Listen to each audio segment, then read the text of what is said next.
আসসালামু আলাইকুম সপ্তম শ্রেণীর শিক্ষার্থীরা। আশা করি তোমরা সকলেই বেশ ভালো আছো। আজকে আমি তোমাদের গণিত বইয়ের অধ্যায় ২ এর অনুশীলনী ২.১ এর ১৩ নাম্বার এবং ১৪ নাম্বার এই অঙ্ক দুইটা করব। তো এই ১৩ এবং ১৪ এর আগে যে অঙ্কগুলো ছিল সেই অঙ্কগুলো কিন্তু আমরা সমাধান করছি। তোমাদের যাদের ওই অঙ্কগুলোর সমাধান লাগবে তোমরা আগের ভিডিওগুলো দেখে আসতে পারো। তো চলো আমরা ১৩ নম্বর অঙ্কটা সমাধান করি। ১৩ নম্বর অঙ্কে দেখো কি আছে, প্রশ্নটাকে দেখি। ক অনুপাত খ সমান সমান ৪:৭, খ অনুপাত গ সমান সমান ১০:৭ হলে ক অনুপাত খ অনুপাত গ নির্ণয় কর। এই অঙ্কটা কিছুটা আমাদের ওই ১১ নম্বর অঙ্কটা যে ছিল এই অধ্যায়ের ওইটার মতো মিলে আর কি, ওইটার কাছাকাছি মিলে। তো চলো এটা সমাধান করি আমরা।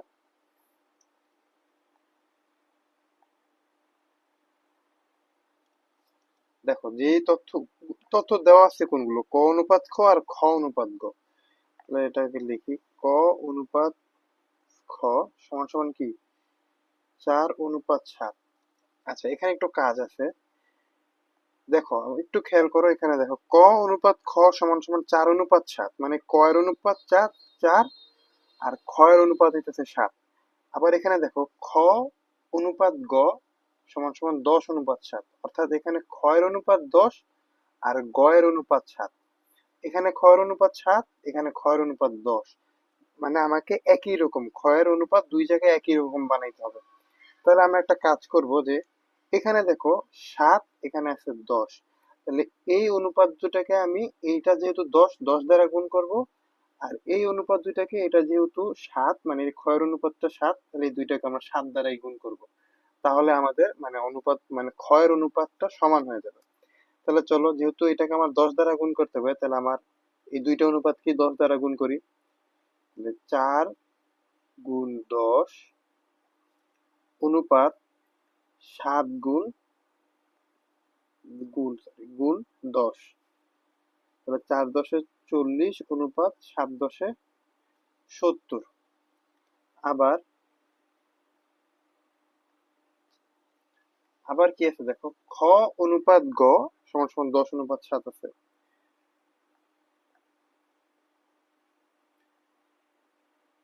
তো এটাকে আমি কি বলছিলাম, যে এটাকে আমি উভয় পাশে ৭ দ্বারা গুণ করব। তাহলে ১০ অনুপাত ৭, সরি ১০ গুণ ৭ অনুপাত ৭ গুণ ৭।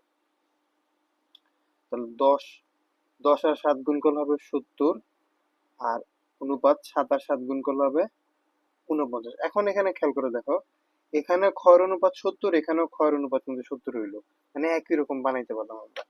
তাহলে সুতরাং আমরা বলতে পারি, লিখতে পারি না যে ক অনুপাত খ অনুপাত গ সমান সমান ৪০:৭০:৪৯। কেন? কারণ ক এর অনুপাত কিন্তু ৪০, খ এর অনুপাত দুই জায়গায় ৭০, তাই ৭০, আর গ এর অনুপাত কিন্তু ৪৯, এই ৪৯। আশা করি এটার সমাধান তোমরা বুঝতে পারছো। এরপর আমরা ১৪ নম্বর অঙ্কটা করব। দেখো ১৪ নম্বর অঙ্কে কি আছে, ৯,৬০০ টাকা সারা, মাইমুনা এবং রাইসার মধ্যে ৪:৩:১ অনুপাতে, মানে এখানে আরেকটা কথা আছে, অনুপাতে ভাগ করে দিলে, মানে ৪:৩:১ অনুপাতে ভাগ করে দিলে কে কত টাকা পাবে। তাহলে চলো আমরা এটা সমাধান করি।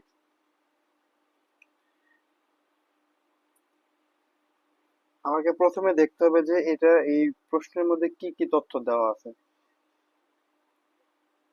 তাহলে আমরা লিখি, দেয়া আছে যে কত মোট টাকার পরিমাণ কত, ৯,৬০০ টাকা। লিখি মোট টাকার পরিমাণ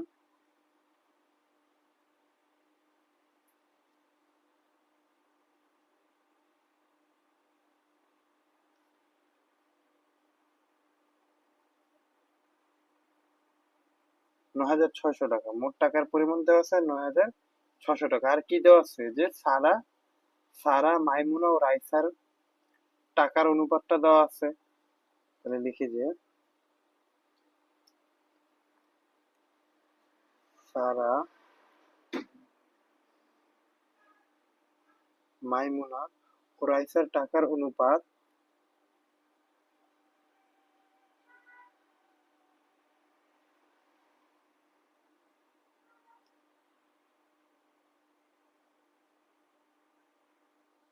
রাইসার টাকার অনুপাত কি কি দেওয়া আছে? যে 4:3:1, এই যে এটা 4:3:1 দেওয়া আছে। তো অনুপাতটা লিখলাম। এখন আমরা এই অঙ্কগুলো কিন্তু আমরা আগেও করছি, হ্যাঁ, এই অধ্যায়ে আগেও এই অঙ্কগুলো করছি। তখন আমরা কি করছিলাম, যে এই অনুপাতগুলোর যোগফল করে দিছি। অথবা এটা আরো একটা নিয়মে করা যায়, যে ক ধরে ধরে করা যায়। তোমরা অন্যান্য টিচাররা হয়তো বা ক ধরেও করাইতে পারো, ওইটাও হবে। দেখো, মানে ওইটা করলে একটু বড় হবে আর কি অঙ্কটা। তা আমরা যতটা ছোট মানে সহজে করা যায় এই জন্য অনুপাতের যোগফল করে করব। সুতরাং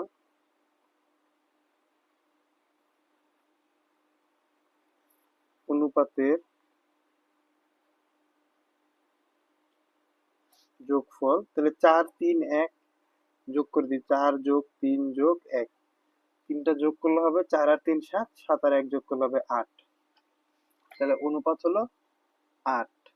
এখন আমরা লিখি, সুতরাং আমার প্রশ্ন ছিল কিন্তু কি কি ছিল, যে কে কত টাকা পাবে। তা প্রথমে লিখি সারা পাবে,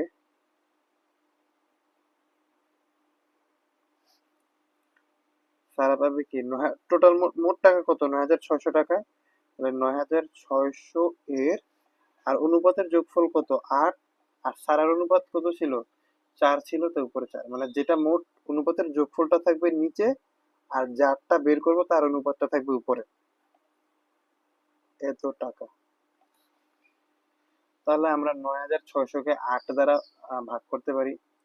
9,600 কে যদি 8 দ্বারা ভাগ করতে পারি, 8×12=96, মানে 1200। এখন 1200 এর মানে তো গুণ, তো তোমরা আগেই জানো, আগের ভিডিওতে আমি বলছিলাম এর মানে হচ্ছে গুণ। তাহলে 1200 এর সাথে 4 গুণ, 1200 এর সাথে যদি 4 গুণ করি, 4×12=48, অর্থাৎ 4,800 টাকা। সারা পাবে 4,800 টাকা। এখন আমরা মাইমুনার টাকাটা বের করি। সুতরাং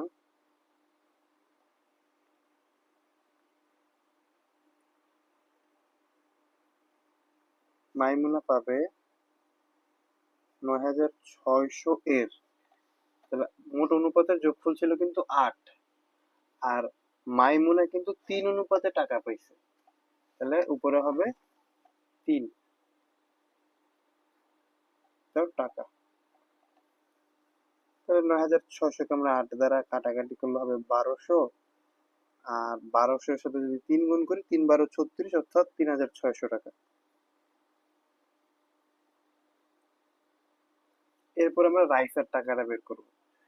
দেখো, সুতরাং